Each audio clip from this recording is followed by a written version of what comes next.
Jemaat yang dikasihi Tuhan, mari kita bersatu hati dalam doa. Tuhan, pagi ini kami boleh beribadah, memuji dan menyembah Tuhan. Dan kami akan mendengarkan kebenaran firman Tuhan. Kiranya Tuhan boleh kembali mengingatkan kami akan kasih-Mu. Kiranya kami boleh belajar mendapatkan tuntunan untuk menjalani kehidupan kami sehari-hari. Berkati hamba yang penuh dengan keterbatasan boleh menjadi berkat buat jemaat Tuhan. Di dalam nama Tuhan Yesus Kristus kami berdoa. Amin. Shalom, jemaat yang dikasihi Tuhan. Mari kita membuka Alkitab kita Matius 22 ayat 34 sampai yang ke-40. Saya akan bacakan buat setiap kita. Ketika orang-orang Farisi mendengar bahwa Yesus telah membuat orang-orang Saduki itu bungkam, berkumpullah mereka. Dan seorang dari mereka, seorang ahli Taurat, bertanya untuk mencobai dia. Guru, perintah manakah yang terutama dalam Taurat? Jawab Yesus kepadanya, kasihilah Tuhan Allahmu dengan segenap hatimu, dengan segenap jiwamu, dan dengan segenap akal budimu. Itulah perintah yang terutama dan yang pertama.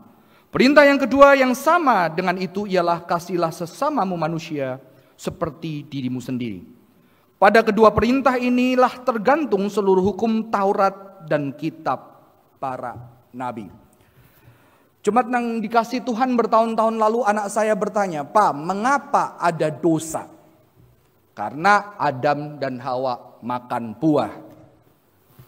Yang ciptain pohon siapa? Tuhan. Tuhan sudah tahu nggak Pak, mereka bakal makan? Tahu. Kok tetap diciptakan? Itu pertanyaan anak saya. Saya bisa menjawab dengan free will defense apologetic Kristen, tapi masih SD, nggak bakal ngerti. Jadi akhirnya saya mencoba memberikan ilustrasi. Coba bayangkan, Papa beliin kamu coklat 1 kardus. Papa punya 1 coklat di dalam kulkas. Papa bilang kamu boleh makan semua. 1 kamu gak boleh makan punya Papa. Lalu kamu makan punya Papa. Kamu kurang ajar gak?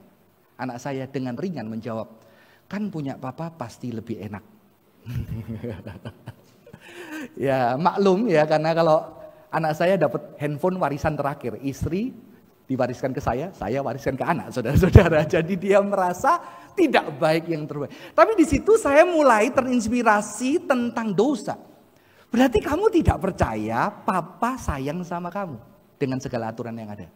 Berarti kamu mencurigai cinta Papa. Disitulah saya mulai berpikir bahwa dosa adalah sebuah ketidakpercayaan akan cinta Tuhan, saudara-saudara. Sebuah keraguan cinta Tuhan. Dosa bukan masalah perbuatan salah ini, tapi dosa berkaitan dengan sebuah relasi, sebuah kedekatan yang dilanggar, saudara-saudara. Saya teringat beberapa tahun lalu membaca sebuah novel yang akhirnya difilmkan, judulnya Les Miserables, karangan dari Victor Hugo, ya. Sebelum Greatest Showman popular, ini keren tapi kurang populer, saudara-saudara. Pemainnya sama, ya.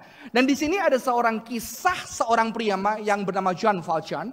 Jean Valjean adalah seorang yang ditangkap dan dipenjara gara-gara dia kelaparan dan dia mencuri 1 roti.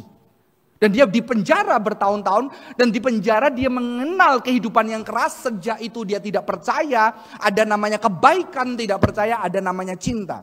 Dan ketika di penjara dia berusaha lari dan dia berhasil lari. Dia dikejar oleh para tentara, polisi yang mengejar dia.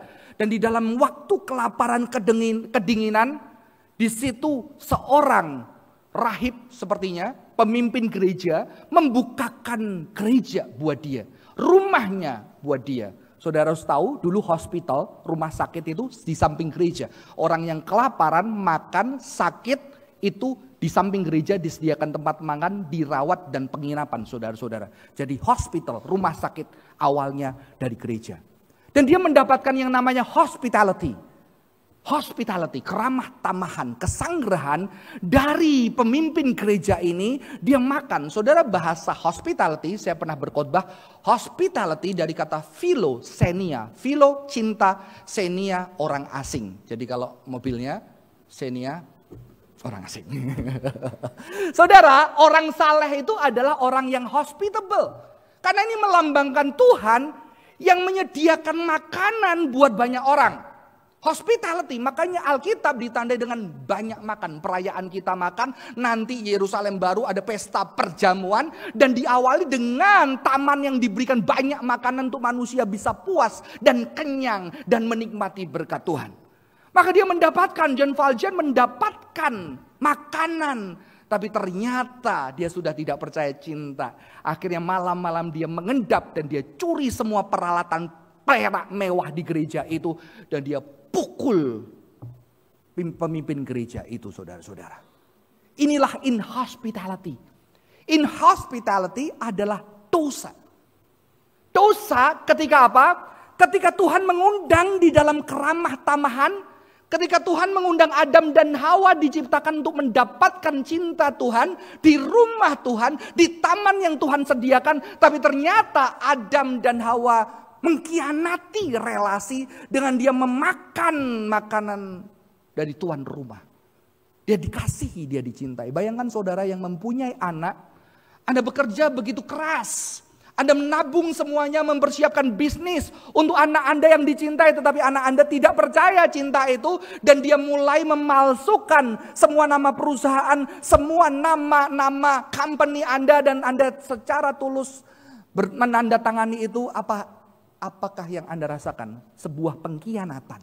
Bukan masalah uangnya. Karena apa? Karena uang sudah kau sediakan buat mereka. Bagaimana ketika engkau punya anak, dua-dua saling berebut kekuasaan, menipu, saling menyakiti, naik ke pengadilan, Anda akan hancur hatinya.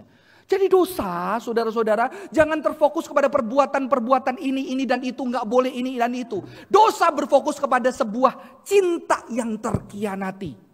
Sebuah relasi yang disakiti. Sebuah kedekatan yang intim yang menjadi hancur. Sebuah hubungan yang dikhianati, saudara-saudara. Ya, ini lumayan ya, kadang-kadang ngobrol sama anak bisa dapat inspirasi, saudara-saudara ya. Inspirasi yang saya nggak dapetin waktu itu di dalam belajar teologi, saudara-saudara. Pemikiran ini saya dapatkan. Tapi akhirnya ketika mempelajari Alkitab lebih dalam dan kita juga menemukan ternyata dosa berbicara pengkhianatan cinta, saudara-saudara. So, dosa berbicara manusia mengkhianati cinta. Ketika ada Hawa itu waktu itu adalah wanita tercantik di dunia, saudara-saudara. Karena belum ada yang lain ya. Belum ada yang lain ya. Saudara-saudara, dia tercantik di dunia, tapi ular bilang apa? Hawa, kalau kamu makan buah ini, kamu akan jadi seperti Allah. Di situ mulai dia berpikir, berarti saya bisa lebih baik dari ini, betul? Ya. Berarti dia mulai meragukan bahwa Tuhan menciptakan dia dengan begitu indah dan cantik. Maka dia berusaha dengan kekuatannya untuk buat lebih cantik. Ya. Bukan berarti ini gak boleh pakai skincare ya saudara-saudara. Bukan ya. Gak boleh perawatan. Perawatan apa yang Tuhan berikan itu boleh. Tapi dia tidak terima dan dia mulai mencurigai Tuhan. Dia berusaha dengan kekuatannya untuk jadi seperti Tuhan. Karena I'm not good enough. Dan inilah yang dijual dunia. Kamu gak cukup, kamu harus punya ini. Kamu tidak cukup cantik, harus punya ini. Kamu gak cukup cantik, tanpa tas mewah, harus punya ini. Bukan berarti tidak boleh membeli tas mewah, saudara. Saudara, poinnya bukan di situ. Ketidakcukupan. Dan di situ dengan kekuatan kita meragukan cintanya. Dan di sini dosa adalah pengkhianatan cinta. Karena begitu akhirnya Adam berdosa. Awalnya dia bilang, inilah ini, tulang dari tulangku, daging dari dagingku. Habis itu, perempuan ini yang kau berikan kepadaku. Ya, perempuan ini Tuhan, nilai gara-gara wanita, kasihan wanita. Sejak itu wanita disalahkan. Evil gitu ya, kata evil, jadi kejahatan itu wanita. Ya, prianya bilang gara-gara wanita yang kau berikan. Tuhan disalahkan, wanita disalahkan karena kesalahan. Dosa adalah pengkhianatan cinta. Lalu dilanjutkan Kain Habil. Kain bilang apa? Apakah aku menjaga adikku? Ya, pada dalam budaya timur dekat kuno, kakak tertua itu yang menjaga. Kakak tertua itu dapat double portion warisan karena harus merawat mama papanya dan harus menjaga keluarganya, saudara-saudara. Apakah aku menjaga adikku? Ketidakpertanggungjawaban sebuah relasi. That is sin. Dan ternyata penyembahan berhala, tema kita dosa penyembahan berhala.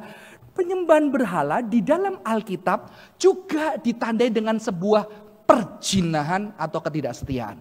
Ya.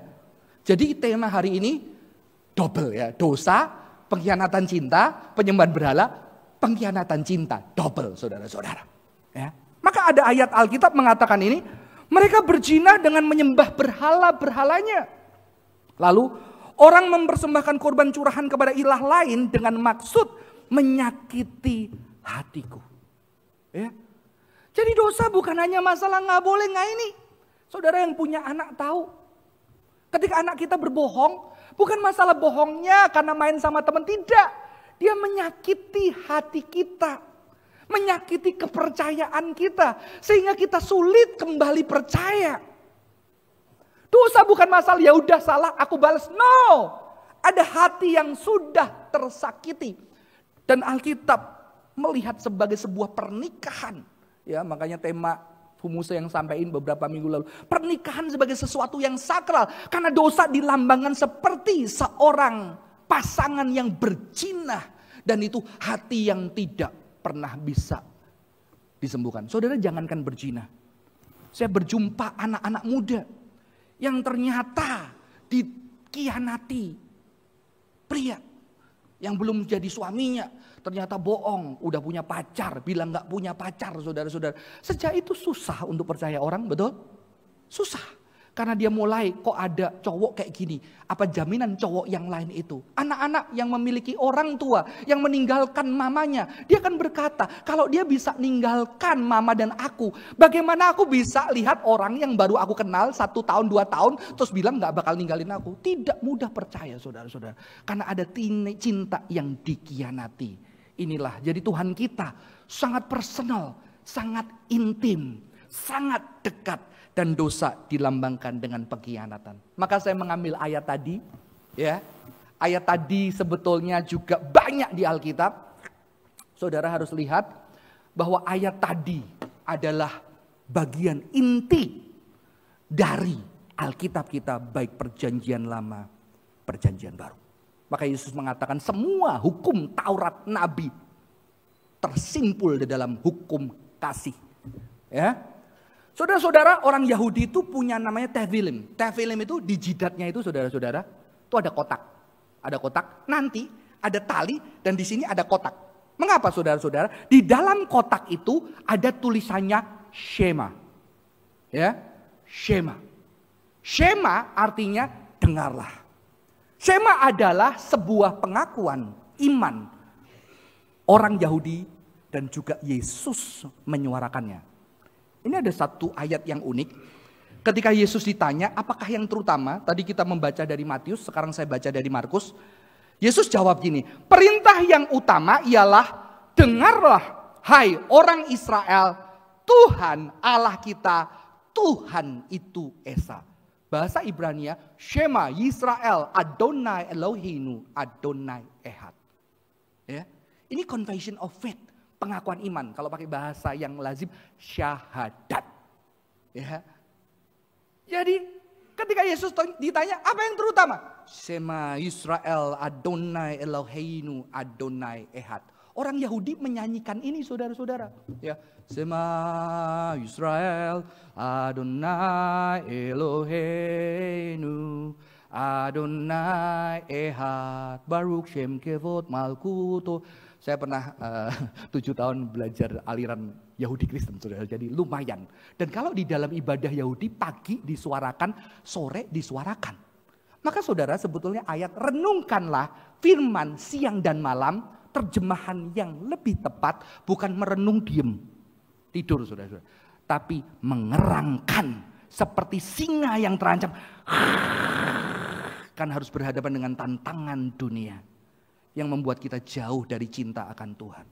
Ya, ini adalah syahadat yang Yesus mengulang. Lalu Yesus lanjutkan, kasihlah Tuhan Allahmu, ini ahafta. Jadi Shema tadi, yang kedua ahafta. Kasihlah Tuhan Allahmu dengan segenap hatimu dan dengan segenap jiwamu dan dengan segenap akal budi dan dengan segenap kekuatanmu. Perintah yang kedua ialah kasihlah sesamamu manusia seperti dirimu sendiri. Tidak ada perintah lain yang lebih utama dari kedua perintah ini. Beberapa tahun lalu saya membaca seorang teolog reform yang bernama John Frame. The doctrine of God. Dia ngomong ini adalah confession of faith. Yang penting yang juga dikutip Yesus. Jadi Yesus mengumandangkan Shema, saudara-saudara. Dan ini adalah kunci bagaimana orang-orang Yahudi berdadapan. Supaya mereka setiap pagi mereka suarain. Sebelum tidur mereka suarain. Dan bagi orang Yahudi, kalau bisa sebelum nafas mereka terakhir, Shema Israel, Adonai Eloheinu, Adonai Echad. Sebelum nafas mereka harus keluarkan kasih kepada Allah. Dan Yesus di atas kayu salib mengasihi puncak dan mengasihi sesama. Yesus sampai di atas kayu salib menghidupi Shema yang terutama dari firman Tuhan. Saya akan putarkan satu video, jadi jangan kaget.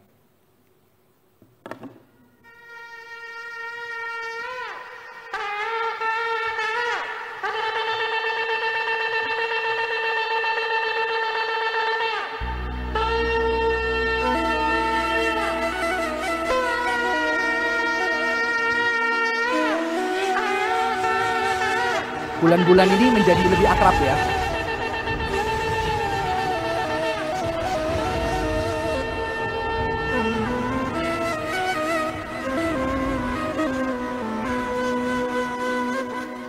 Shema Israel.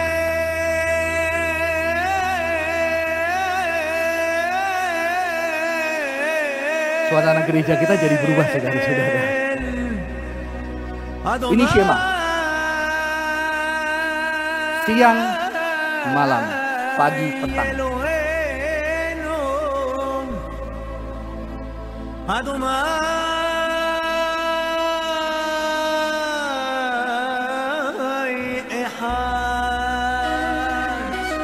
Sudah ya, cukup ya, saudara-saudara. Suasana berubah ya. Saudara, ini ada di Alkitab. Tapi tidak langsung nanti kita harus ini ya saudara-saudara. Nggak perlu kita mengikat lagi, mengikat di sini. Nggak perlu saudara-saudara ya.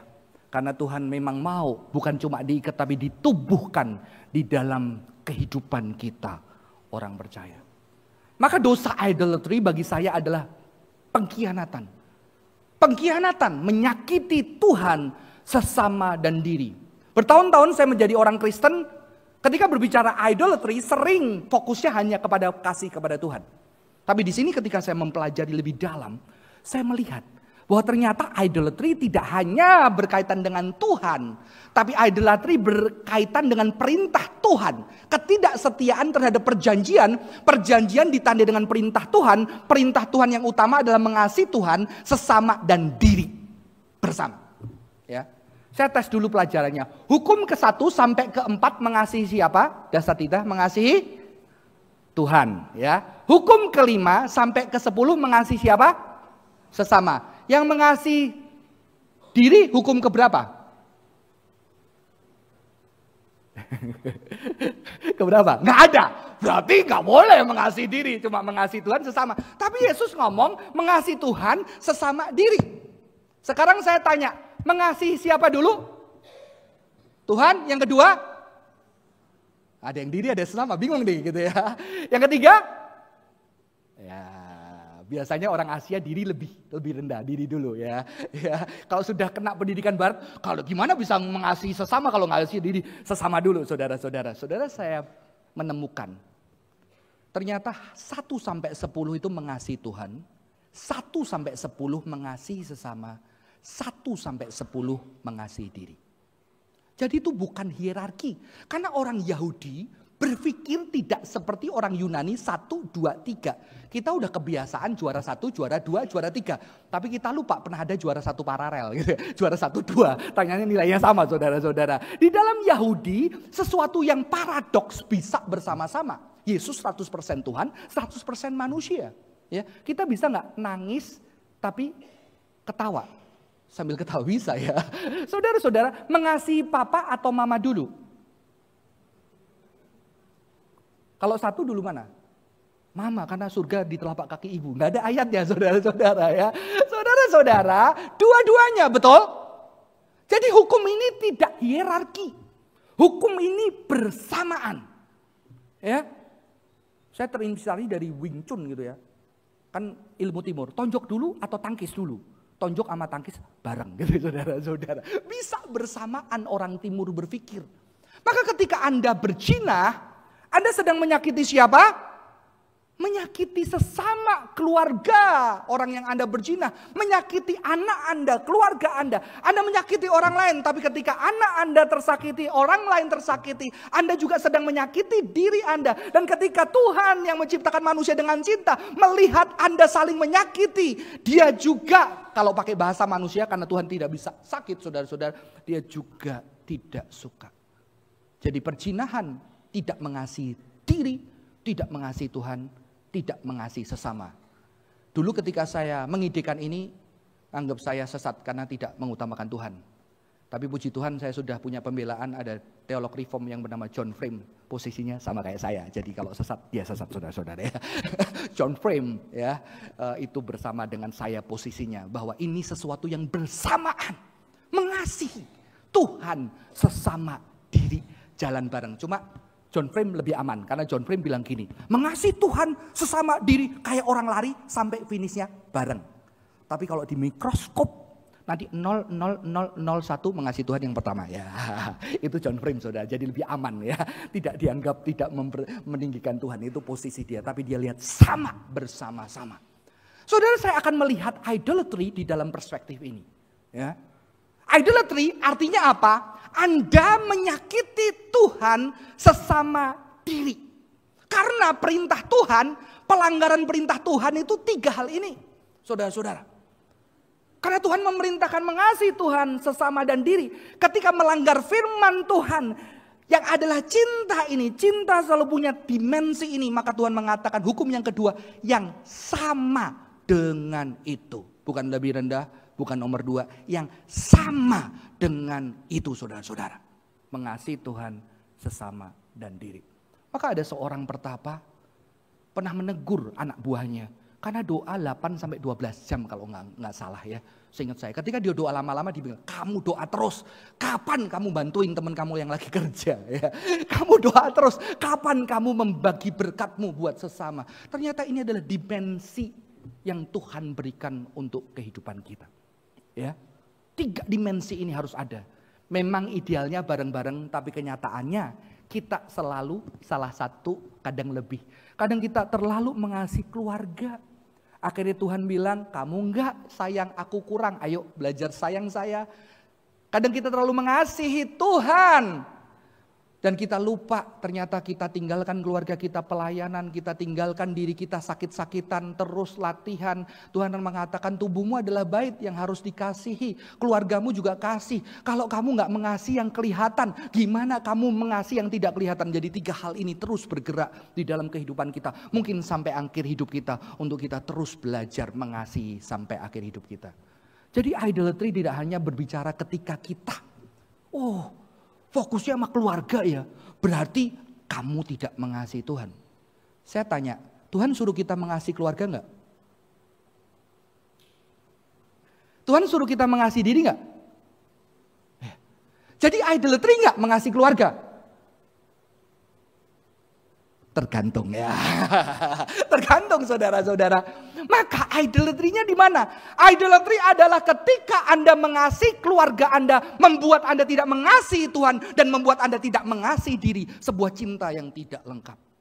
Idolatry adalah ketika Anda mencintai diri, Anda tidak peduli dengan keluarga, Anda tidak peduli dengan Tuhan. Idolatry. Termasuk idolatry adalah ketika Anda fokus di dalam spiritualitas, pelayanan seolah-olah mengasihi Tuhan. Anda lupakan rumah, lupakan pekerjaan orang yang bekerja kepada Anda. Anda lupakan kesehatan diri Anda. Itu juga adalah idolatry. Pelanggaran terhadap firman Tuhan. Cuma sayangnya kita kadang-kadang melihat Tuhan seperti manusia, saudara-saudara. Ya, kita melihat Tuhan seperti manusia yang cemburuan. Memang Allah cemburu, tapi kita salah melihat Tuhan. Saya kasih contoh, anak saya suatu hari saya ajak nonton final DBL karena sekolah tempat saya mengajar final lomba basket. Pulang dari basket, dia bilang, "Pak, aku mau jadi pemain basket." Hah? Kenapa? Iya, karena seru. Seru apa? Ditepuk tangani, Pak. Semua orang bilang awesome gitu ya. Lah, kan Papa sudah sering puji kamu. Kan cuma Papa. Ternyata anak saya diciptakan Tuhan juga untuk dicintai orang lain. Tidak cukup orang tuanya. Anak saya diciptakan Tuhan bukan hanya untuk mencintai saya, mencintai teman-temannya. Ya. Dan Tuhan menciptakan kita untuk mencintai orang lain, mencintai diri, mencintai sesama, dan juga untuk dicintai sesama. Saudara-saudara, kalau enggak, kasihlah sesamamu. Kita enggak termasuk sesama. Tuhan mau kita juga dikasih melalui sesama kita. Tapi sayangnya kita sering berbicara idolatry, kita bikin Tuhan kayak Tuhan yang sakit jiwa dan insecure. Saya kasih contoh, anak saya lagi seneng di remaja gitu ya. Suatu hari saya mau pulang, udah Papa capek, habis khotbah 3 kali mau pulang. Terus anak saya bilang, "Pa, nanti aja Papa jalan sama teman-teman aja. Aku lagi asik sama temanku, Pa. Udahlah nanti sore aja Papa jemput lagi." Lalu saya bilang gini, "Kamu sekarang ya lebih penting temanmu ya daripada Papa. Ya, kamu lebih penting gereja ya daripada Papa ya. Jadi pilih tuh gereja atau papamu." Wah, itu Papa yang insecure, saudara-saudara. Ya, karena saya akan seneng kalau anak saya ketemu teman-teman baik. Paham maksud saya? Tuhan akan seneng saudara ambil waktu setahun 1-2 kali bersama keluarga Anda menikmati liburan. Karena Tuhan kasih hari libur seminggu sekali. Sabat bagi orang Yahudi bareng sama keluarga, beribadah bareng, bersuka cita, makan bersama, enggak kerja, menikmati dunia yang Tuhan anugerahkan sebagai berkat. Kalau dulu orang Yahudi Sabtu. Tapi sejak Kaisar Konstantin orang Kristen ibadahnya hari Minggu. Jadi akhirnya kita bersyukur kena libur hari Sabtu dan Minggu, saudara-saudara. Nanti kalau agama lain dapat lagi satu, Jumat, Sabtu, Minggu, saudara-saudara ya. Indah ya. Ada negara yang bahagia yang liburnya 3 hari, saudara-saudara ya. Saudara-saudara, itu pernyataan. Kita buat Tuhan insecure. Yang membuat Tuhan cemburu bukan ketika Anda mengasihi anak Anda liburan. No, liburan ibadah. Holy day. Holy itu artinya kudus. Dia itu hari-hari kudus ya, bertobat yang nggak pernah liburan sama keluarganya, makan bareng, bersuka cita, tertawa. Tapi idolatry kalau apa? Ketika Anda liburan terus, Anda lupa Anda juga dipanggil untuk melayani orang lain. Kasihan yang nggak bisa liburan, hari ini liburan kita deket-deket ya. Kita bikin teman kita yang nggak bisa liburan ya. Oh, kasihan liburan gereja kalau liburan, aduh sepi sekarang 25 Desember pada liburan semua. Hari ini aku nggak liburan karena aku mau gantian melayani para hamba Tuhan yang nggak bisa cuti. Bareng-bareng sama mereka. Saudara, itu bagian dari keindahan. Saya tidak cemburu dengan anak saya yang punya teman baik di gereja. Saya akan bersuka cita. Yang bikin saya cemburu adalah dia berteman dengan orang yang membuat dia semakin membenci dirinya, membenci Tuhan. Itu idolatry. Kau menyembah Tuhan dengan konsepmu yang membuat engkau tidak mengasihi sesama dan tidak mengasihi diri. Itu juga bukan bagian cinta yang Tuhan ajarkan. Ini pengertian saya tentang idolatry, saudara-saudara. Sebuah pelanggaran terhadap perintah menyakiti Tuhan sesama diri. Kan Tuhan menciptakan manusia dengan komponen cinta. Cinta Tuhan, cinta sesama, cinta diri. Ya. Saudara-saudara, mengapa orang bisa idolatry itu begitu berat tantangannya? Karena sejak awal buah pohon itu baik untuk dimakan dan menarik dipandang, diminati karena memberi pengertian. Begitu kelihatan, aduh kayaknya enak banget. Ya. Temptation itu nyata, real, bisa dirasain. Ya. Maka sebetulnya bagaimana kita menghadapi temptation idolatry, kita harus punya sesuatu yang real. Karena temptation real. Dilihat setiap hari.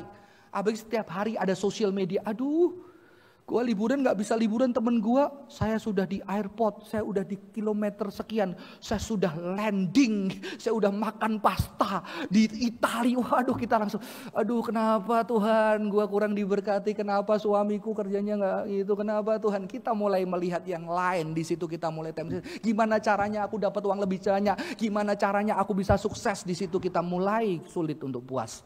Ketika membandingkan. Ya, Hawa membandingkan dengan apa? Aku bisa seperti Tuhan. Kok gue kurang ya? Harusnya bisa semua dengan perbandingan. Hati-hati dengan perbandingan.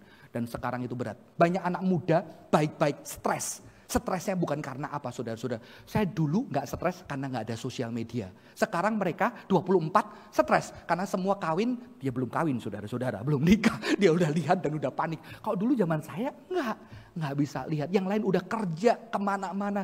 Dia ternyata sedang di situ stresnya karena dia membandingkan dengan dunia yang kelihatan itu. Yang kedua, korban persembahannya tidak diindahkan lalu Kain menjadi sangat panas dan wajahnya muram. Melihat nyata dan membandingkan itu adalah tantangan idolatry.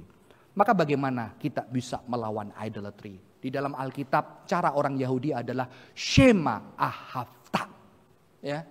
Ketika berbicara dengan penyembahan berhala, ketergantungan dan keterikatan semua itu.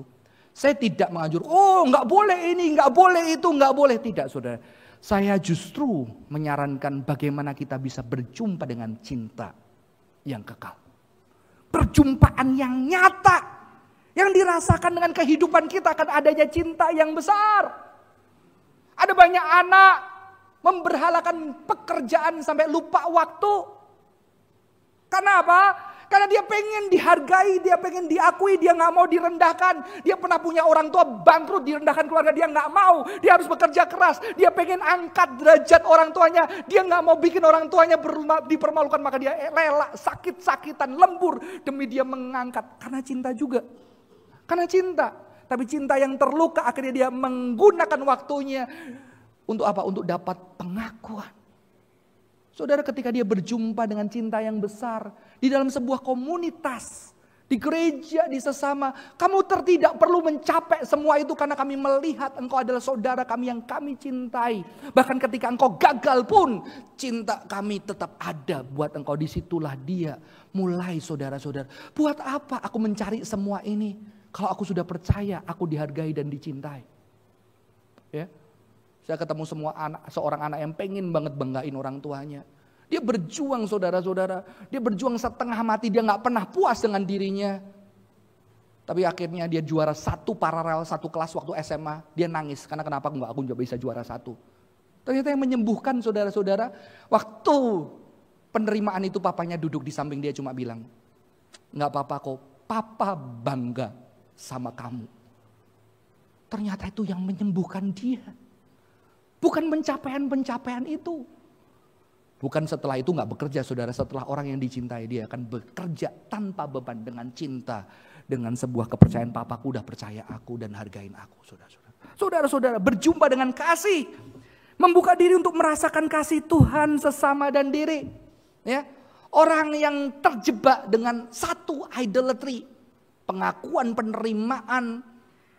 Dia akan berjuang mengegam itu. Dan tidak puas dan dia lupa bahwa banyak berkat dan cinta yang sebetulnya dia alami setiap hari. Dia gak punya waktu karena waktunya dihabiskan untuk meraih dan mencapai yang dia pikir dia bisa bahagia dengan itu. Dia lupa tunduk kepala, pejamkan. Apa yang aku bisa syukuri minggu ini?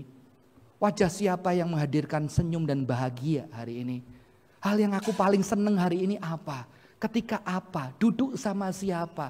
Tuhan lakuin apa? Dia tidak punya waktu membuka diri untuk merasakan kasih Tuhan. Dan yang terakhir, menubuhkan, menghidupi firman secara personal dan komunal. Saudara, hukum Shema diberikan secara komunal. Makanya dosa itu masuk ketika manusia sendiri-sendiri. Kain sendiri, Hawa sendiri. Maka Shema dikumandangkan di dalam publik komunitas. Secara nyata. Saudara, inilah spiritualitas Yahudi. Jadi setelah hukum Shema dan Ahavta tadi, Alkitab ngomong gini. Apa yang kuperintahkan kepadamu pada hari ini haruslah kau taruh dalam hatimu. Haruslah engkau mengajarkannya berulang-ulang kepada anak-anakmu. Dan membicarakannya ketika engkau duduk di rumahmu. Atau sedang dalam perjalanan. Ketika engkau berbaring atau bangun. Engkau juga harus mengingatnya sebagai tanda pada tanganmu dan dijadikan lambang di dahimu. Haruslah engkau menuliskannya pada tiang pintu rumahmu dan pada pintu gerbang kotamu. Jadi itu disuarakan, ditempel saudara-saudara. Mereka punya namanya Mezusa, itu ditaruh di depan rumah. Jadi sebelum mereka masuk rumah, sentuh itu Shema Israel saudara-saudara. Dan mereka taruh di dahi dan di tangan.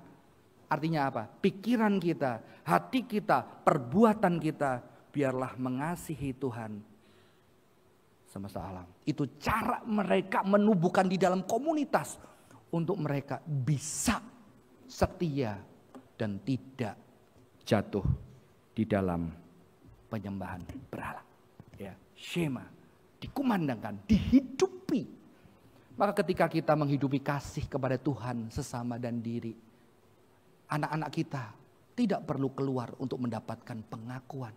Karena kita sudah mengakui dan kasih Tuhan sudah dinyatakan di dalam keluarga, di dalam komunitas. Kita tidak perlu pengakuan. Karena sekalipun ketika kita terjatuh di luar sana, kita direndahkan tapi kita punya keluarga, saudara seiman yang tetap menerima kita dengan cinta Tuhan yang besar. Itulah pentingnya gereja, saudara-saudara.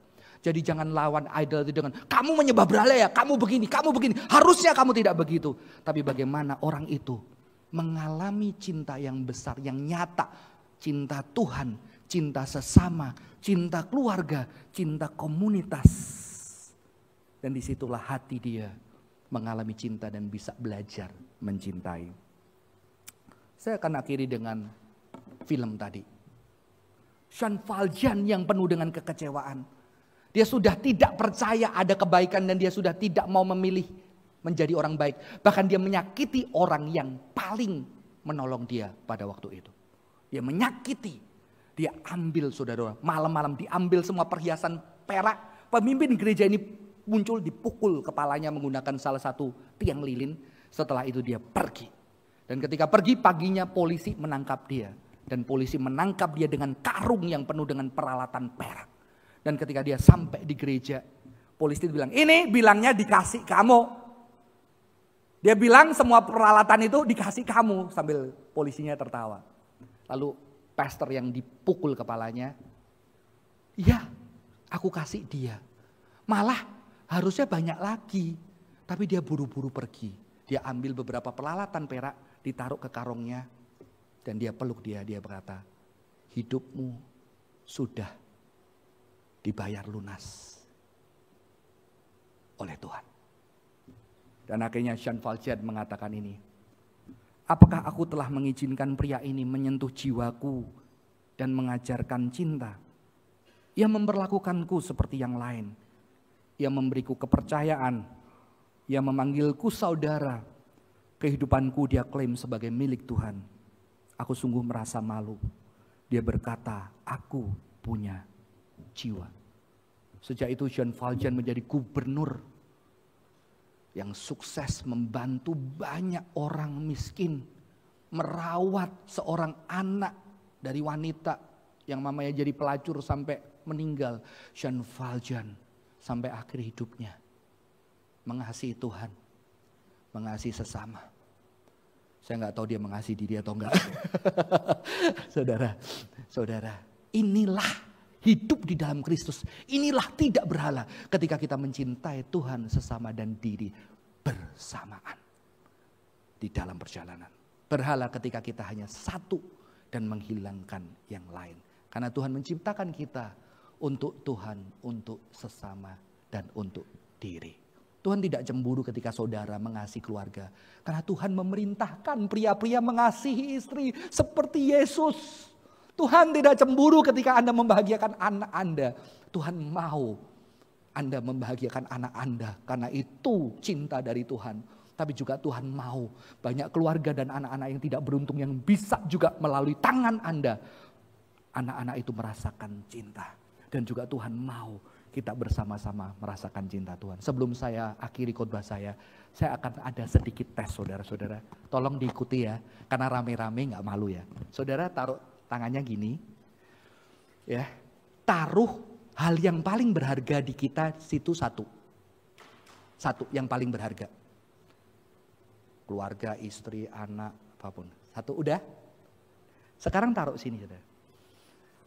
Enak ya waktu deket ya, betul ya, enak ya. Coba jauhin enak nggak? Paling enak mana?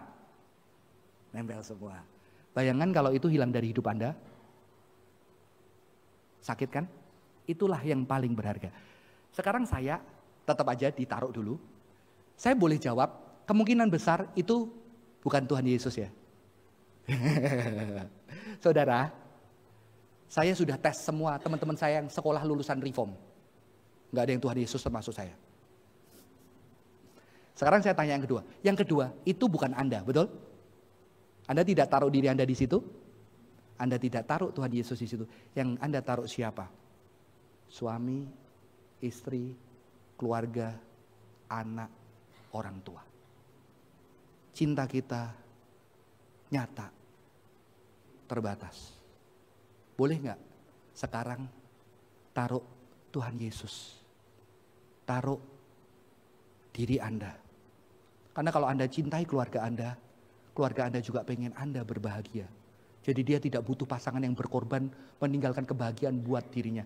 Tapi pasangan yang bersama berbahagia, saling mencintai, bukan cuma mencintai. Boleh nggak? Sekarang kita taruh 3 hal itu. Pejamkan mata, taruh tangan kita di dada. Biarlah kita boleh belajar mengasihi Tuhan, mengasihi sesama, mengasihi diri. Tuhan, terima kasih untuk cinta. Kami bisa memiliki keluarga yang kami cinta, yang berharga. Tapi juga kami biarlah belajar hari ini. Supaya kami bisa belajar menaruh Tuhan juga menjadi bagian yang berharga.